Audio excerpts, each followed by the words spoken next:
राम राम जी। जय श्री राम। चिदांश अग्रवाल हियर।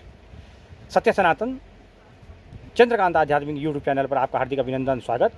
अगर आपने हमारा चैनल अब तक सब्सक्राइब नहीं किया है तो सब्सक्राइब करें।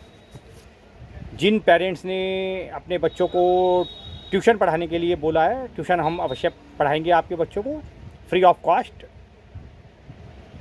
Every Saturday 4 PM to 7 PM, 4 बजे से 7 बजे के बीच। आपके बच्चे किसी भी स्टैंडर्ड में हो, SST और पर्यावरण विज्ञान हम आपके बच्चों को पढ़ाएंगे। आप भेज सकते हैं। और भी जो उनके मन में प्रश्न और जिज्ञासाएं हैं उनको बताने का, समझाने का, उनके प्रश्नों के उत्तर देने का जो है उनके अनुसार प्रयास करेंगे, सेटिस्फाइड करेंगे, उनको बहुत अच्छी तरह से बताएंगे। फ्री ऑफ कॉस्ट आप ट्यूशन के लिए आप भेज सकते हैं अपने बच्चों को सायंकाल 4 बजे से 7 बजे तक प्रति शनिवार। पहले बता दीजिएगा, ग्रुप में आए बच्चे तो आपका स्वागत है मेरी शॉप पर, चंद्रकांता रेडीमेड गारमेंट्स, विकासनगर, और ये मेरे चैनल का नाम है। आप मेरे व्हाट्सएप नंबर पर भी बच्चों की शंकाओं के विषय में पूछ सकते हैं, उनका समाधान हम करेंगे। वे मेरा व्हाट्सएप नंबर है, इस पर लिखा हुआ है, नोट कर लीजिए। आप पूछ सकते हैं, कोई भी जिज्ञासा है, प्रश्न है, सब उनका उत्तर हम वीडियो अपलोड करके भी आपको देंगे।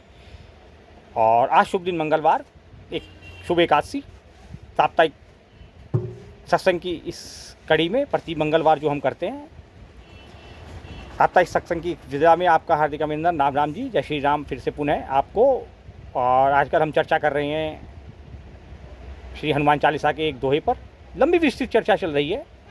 श्री जय हनुमान ज्ञान गुण सागर, जय कपीस तीनों लोक उजागर। डॉक्टर बाबा साहब भीमराव रामजी अम्बेडकर के पुस्तकों पर और उसके अनुसार उन्होंने किस प्रकार इस दोहे को और इस चौपाई को अपने जीवन में चरितार्थ करके दिखाया, उस पर लंबी वीडियोस अपलोड होती हैं हमारी। हमारा चैनल एकेडमिक चैनल है, नॉट एन एंटरटेनमेंट चैनल। उसके लिए बहुत हैं, तो आप अपने बच्चों को हमारे चैनल को सब्सक्राइब करिए, इनको दिखाइए।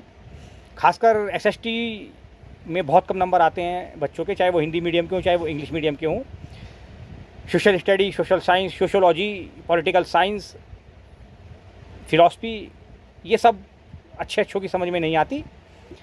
डॉक्टर बाबा साहब भीमराव अंबेडकर की पुस्तकों को मैंने बड़ी गहराई से उनका अध्ययन किया है अपने स्टडी के दौरान भी। पिछली सदी में 1991 से लेकर 1996 तक लंबी स्टडी की है, तो बहुत डीपली स्टडी की है। तो आप अपने बच्चों को SST और एनवायरनमेंट साइंस के लिए अगर वो उसमें कमज़ोर है तो आप हमारे से संपर्क करें। हमारे व्हाट्सएप नंबर पर आप अपने जिज्ञासाओं को और प्रश्नों को लिखकर भेज सकते हैं। हम अपने चैनल के माध्यम से आपको उनका उत्तर देने का प्रयास करेंगे, वो बच्चे इसमें सम्मिलित हों। तो आज साप्ताहिक सत्संग मंगलवार की इस वेला में हम 2 चौपाइयों पर और एक स्पेशल चौपाई पर वीडियो अपलोड कर रहे हैं। विद्यावान गुणी अति चातुर, श्री राम काज करिबे को आतुर, प्रभु चरित सुनबे को रसिया, श्री राम लखन सीता मन बसिया। इसका साधारण सा भावार्थ आप सब जानते हैं, फिर भी हम बताना जरूरी समझते हैं। विद्यावान गुणी अति चातुर, आप विद्यावान हैं, अत्यंत गुणवान हैं, अति चतुर हैं, और एकमात्र कार्य आप श्री राम का करते हैं। श्री राम काज करिबे को आतुर, राम का काज करने के लिए हमेशा तत्पर सेवा में लगे रहते हैं। और इसके साथ प्रभु चरित सुनबे को रसिया, केवल श्री राम सीता माता जानकी के चरित्रों को, उनकी कथाओं को जहाँ कहीं भी वो हो रही हों अखिल ब्रह्मांड में, आप सुनने के लिए आतुर रहते हैं। सदैव समान रूप से सब जगह विराजमान रहते हैं। पवन पुत्र आपको कहा जाता है।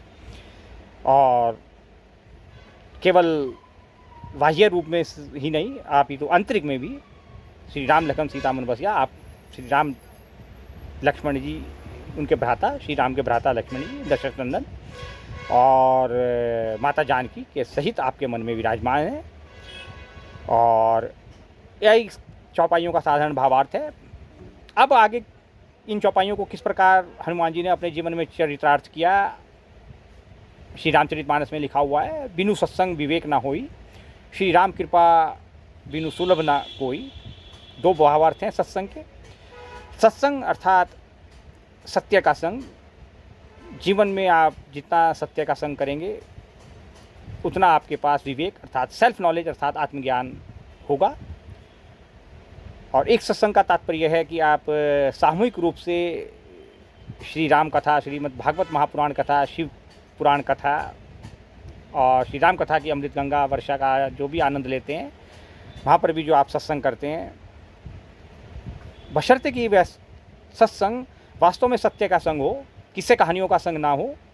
क्योंकि आजकल कथावाचक किस्से कहानियों के अलावा आपको कुछ बताते नहीं, वो सिर्फ किस्से कहानियाँ होती हैं, उनका वेदांत से कोई लेना देना होता नहीं। वेदांत अर्थात श्रुति अर्थात श्रीमद् भगवद गीता अर्थात श्री कृष्ण योग योगेश्वर भगवान श्री कृष्ण की वह वाणी जो युद्ध क्षेत्र कुरुक्षेत्र में उन्होंने अर्जुन को सुनाई, समझाई, बताई। बिनु सत्संग विवेक ना होई, सत्य के संग के बिना आत्मज्ञान नहीं होता, विवेक नहीं होता। और यह कब होता है? अगली चौपाई का श्री राम कृपा बिना सुलभ न कोई, किसी को भी उनकी कृपा के बिना जिस पर वो अपना हाथ रख दे, अर्थात श्री राम, जैसे श्री राम ने हनुमान जी को अपने हृदय से लगाया, तुम मम प्रिय भरतहि संभाई, हनुमान चालीसा में भी लिखा हुआ है। तो राम की कृपा इसको कहते हैं कि उनकी कृपा के बिना किसी भी प्राणी को यह सुलभ नहीं होता। आजकल इसका भावार्थ टुकड़ों में और बड़ा उल्टा पुल्टा लगाया जाता है कि अगर कोई व्यक्ति कथा में शामिल नहीं हो रहा है, कि कहीं कथा हो रही है, श्री राम कथा हो रही है, भागवत महापुराण हो रहा है, या कोई और कथा हो रही है, या भगवान शंकर की पुराण की कथा हो रही है, शिव पुराण जिसको कहते हैं, या और भी अनेक पुराण हैं। देखो भैया, पुराण का मतलब है पुराना, पौराणिक। वो सत्य के साथ कितना तादम्य स्थापित करता है, भगवान श्री कृष्ण की वाणी श्रीमद् भगवद गीता के साथ उसका कितना मेल जोल बैठता है, इस पर डिपेंड करता है। श्रुति के साथ कितना तादम्य उसकी स्थापित है, वेदांत उसमें कितना है, अष्टावक्र गीता का उसमें क्या संयोजन है, उस पर निर्भर करता है कि आप सत्संग में हैं या नहीं हैं।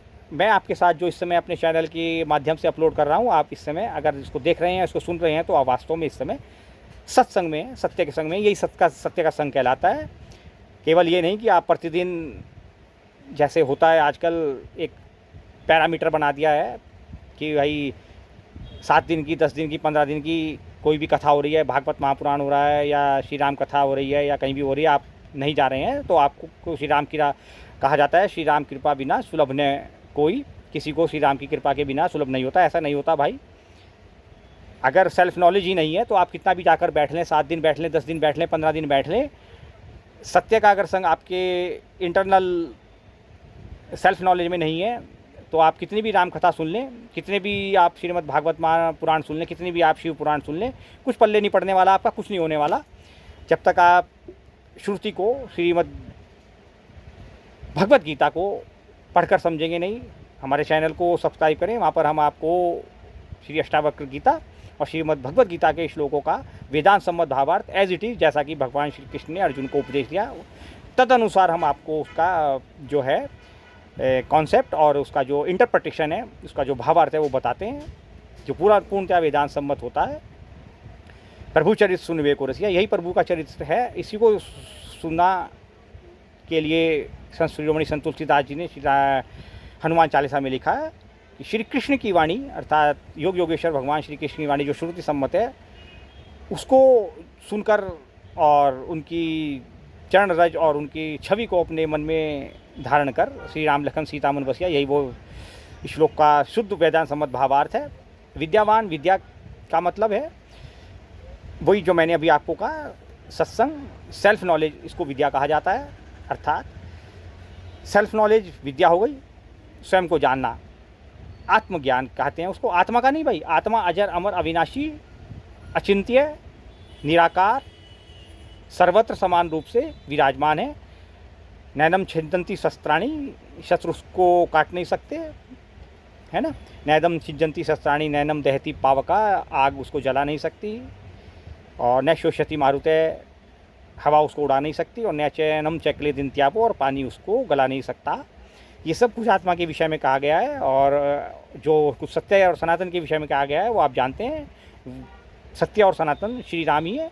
दशरथ नंदन श्री राम से आपको आरंभ करके और अंतिम श्री राम तक जिनके विषय में कहा गया है। संत शिरोमणि संत तुलसीदास जी इसका भावार्थ आपको बताते हैं और समझाते हैं श्री रामचरितमानस के अयोध्या कांड में कि श्री राम ब्रह्म परमार्थ रूपा, अविगत अचल अनादि अरूपा, सकल विकार रहित गत भेदा, कहीं नित नेति निरूपही वेदा। वेद तो नेति नेति के माध्यम से अर्थात नहीं है हम उनकी जो है किसी भी प्रकार के आत्मा के विषय में अर्थात श्री राम के विषय में अर्थात उनके चरित्र चित्रण के विषय में किसी प्रकार की अपनी वाक्पटुता से उसका वर्णन करने के लिए संभव नहीं है, करना संभव नहीं है। अविगत है, गत सब कहाँ होती है? इस लोक में होती है, वो इससे अविगत है ना। श्री राम ब्रह्म है अर्थात सत्य है, अर्थात आत्मा है, अर्थात परम है, अर्थात परमात्मा है।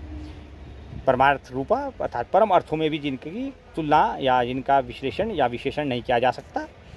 परमार्थ रूपा किसी भी प्रकार से, रूपा मतलब किसी भी प्रकार से नहीं किया जा सकता।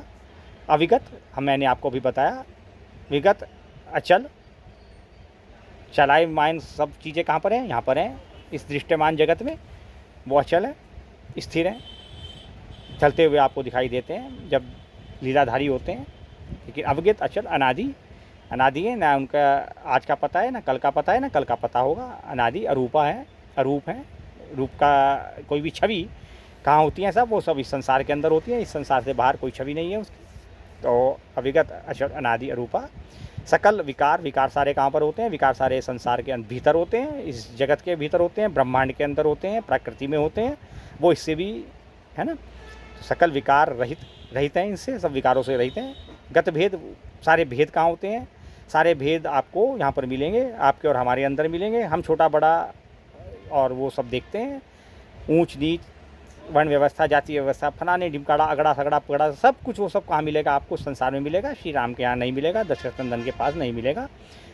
तो श्री राम ब्रह्म परमार्थ रूपा, अविगत अचर अनादि रूपा, सकल विकार रहित गत भेदा, कहीं नित नेति निरूपही वेदा। इसीलिए वेद भी उनकी इस पराकाष्ठा का वर्णन करने में अपने आप को असमर्थ पाते हैं और नेति के माध्यम से ही नहीं कर सकते। नेति अर्थात नहीं भाई, हम उनकी उसकी व्याख्या नहीं कर सकते, उसमें अपने आप को असमर्थ पाते हैं, ऐसा कहा गया है। तो ये संत शिरोमणि संत तुलसीदास जी ने स्पष्ट कर दिया है कि कौन से श्री राम तक आपको पहुंचना है। दशरथ नंदन श्री राम को सीढ़ी बनाकर आपको सत्य सनातन श्री राम तक का सफ़र तय करना है। संत कबीरदास जी ने भी श्रीश्यामर यही कहा है, एक राम दशरथ घर डोले, एक राम घट घट में बोले, एक राम का सकल पसारा, एक राम है जग से न्यारा।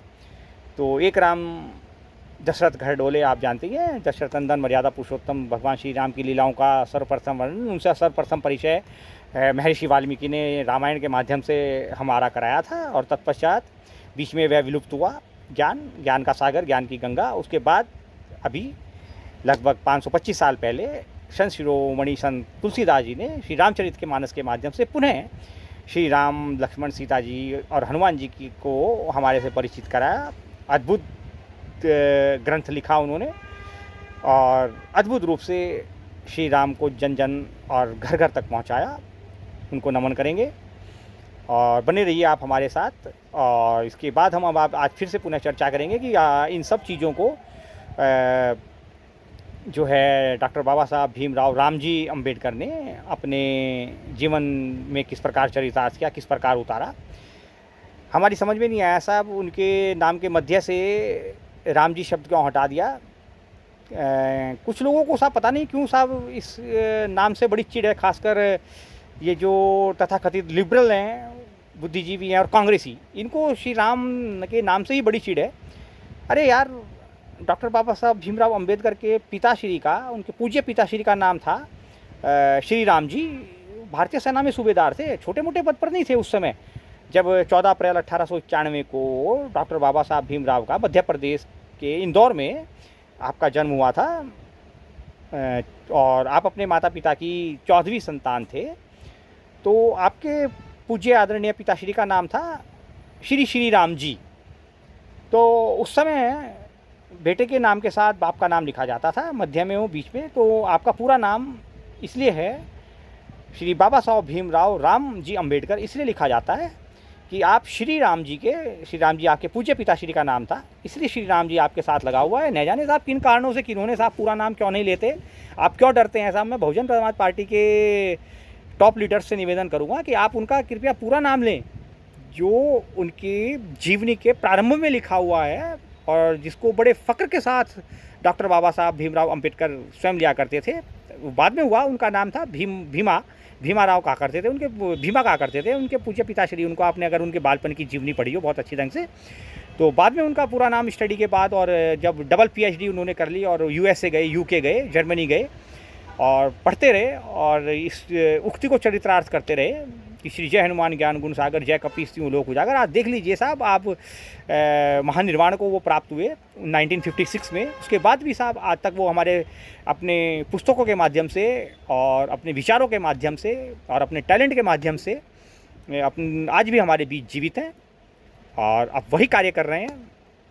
पॉलिटिशियन वो थे ही नहीं साहब, पॉलिटिशियन उनको बनना पड़ा। और मज़े की बात देखिए साहब, बड़ा दुर्भाग्य रहा साहब कि प्रथम पार्लियामेंट्री के इलेक्शन में इस कपटी कांग्रेस ने साहब उनको भारी मतों से हरा दिया। समझ ही नहीं पाया साहब, मैं उस बात को आज तक भी, इस समय काफ़ी स्टडी कर रहा हूँ साहब इस विषय पर, लेकिन मैं नहीं समझ पाया साहब क्या ऐसा घटनाक्रम घटित हुआ कि वो नागपुर से चुनाव हार गए, कर्मभूमि से डॉक्टर बाबा साहब भीमराव रामजी अंबेडकर। ईश्वर को पता नहीं क्या रहा होगा मंजूर, ईश्वर को वैसे वो मानते ही नहीं थे। उन्होंने तो साहब हनुमान चालीसा की प्रत्येक चौपाई को अपने जीवन में चरितार्थ करके दिखाया। उनसे बड़ा चरितार्थ करने वाला व्यक्ति दूसरा अभी तक कोई नहीं है। और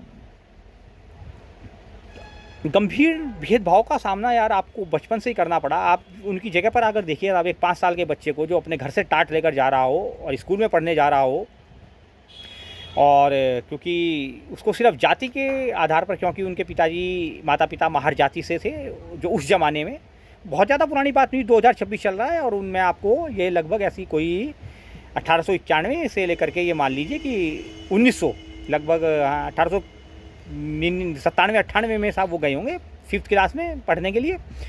तो तब जो है जी, ये जो एक लोक धर्म है जिसको बाद में साहब बाबा साहब भीमराव अंबेडकर जी ने ब्राह्मणवादी वर्ण व्यवस्था धर्म कहा, सत्य सनातन धर्म नहीं साहब, बहुत अंतर है। देखिए समझना पड़ेगा आपको, आप जब बहुत डीपली जाएंगे तब आपको पता लगेगा। एक तो बाबा साहब भीमराव रामजी अंबेडकर की सबसे बड़ी खासियत ये थी, कभी उन्हें कभी किसी इंडिविजुअल ब्राह्मण क्षत्रिय वैश्य को कभी साहब गाली नहीं दी, कोई किसी भी प्रकार के अपशब्द नहीं बोले। बड़ी आप उनके आप बहुत उच्च कोटि के साहब विद्वान हुए हैं हमारे बीच डॉक्टर बाबा साहब भीमराव रामजी अंबेडकर। इंडिविजुअल ब्राह्मण क्षत्रिय वैश्य को उन्होंने कभी साहब अपने मुख से और अपनी पुस्तकों के माध्यम से गाली नहीं दी। उन्होंने उस व्यवस्था को पूरी तरह से झकझोर कर रख दिया जो व्यवस्था इनके माध्यम से बनी हुई थी या चल रही थी तत्कालीन समय में। और यही कारण था कि वो ड्राफ्टिंग कमेटी के चेयरमैन रहे, जो संविधान उन्होंने हमें इतना बढ़िया दिया, जिसके कारण आज सब स्वतंत्र हैं और अपनी बात को रख पा रहे हैं। और हम आपके साथ जो अपनी बात शेयर कर रहे हैं, इसमें बाबा साहब भीमराव रामजी अंबेडकर की भूमिका अग्रणीय रूप से सबसे आगे है। और उस ब्राह्मणवादी लोक व्यवस्था के कारण, जिसको वो एक तरह से जब उन्होंने वो पढ़ी होगी पुस्तक मनुस्मृति, तो जो विचार उनके मन में कौंधा होगा, जो इस चीज़ का उन्होंने 5 साल की उम्र से लेकर के 21 साल या 22 साल या 23 साल की उम्र तक सामना किया होगा, और जब उसको उन्होंने पढ़ा होगा तो उनके ऊपर क्या गुजरी होगी, ये आप जब तक उस उम्र में नहीं जाएंगे, 5 साल के आप डॉक्टर बाबा साहब भीमराव रामजी अंबेडकर नहीं बनकर सोचेंगे, नहीं बनकर देखेंगे, आपकी समझ में नहीं आएगा। और इसीलिए 99% लोगों की समझ में आता ही नहीं है वो वाली बात कि एक 5 साल का बच्चा, मैं आपको उदाहरण देकर बताता हूँ कि मान लिया एक 5 साल का बच्चा साहब अपने घर से 5 किलोमीटर दूर टाट पट्टी लेकर जा रहा हो और उसको क्लास के बाहर बिठाया जा रहा हो, उसको पानी भी साहब 2 फुट ऊंचाई से गिर कर ऐसे पिलाया जा रहा हो, ठीक है, 2 फुट की ऊंचाई से गिर करके उसके हाथ में पानी ऐसे अंजलि उसने कर रखी है, 2 फुट की ऊंचाई से साहब पानी उसके हाथ में गिर रहा है और वो तब पी रहा है, प्यास बुझा रहा है, कभी कभी तो वो भी उसको नहीं दिया जाता था। तो ये सब क्या था? ये सब हमारे देश के अंदर घटित हुआ घटनाक्रम है। इतिहास की कोई पैरोडी नहीं है, इतिहास का पूरा एक संकलन है।